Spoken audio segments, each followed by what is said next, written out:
Making a call on your new Mitel 6900 series telephone is extremely easy. Of course, you can always pick up the handset and dial the extension number. You'll notice that when you do, your personal line comes on.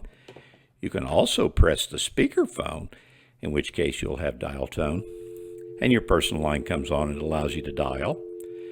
However, you learned in your initial familiarization lesson that we have what we call a hot keypad.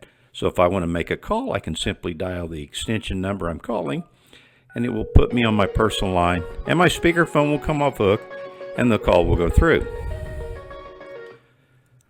If I have a personal pre-programmed key, such as one for Mike, I can simply press that key, in which case it'll make that call for me without even having to pick up the handset or dial.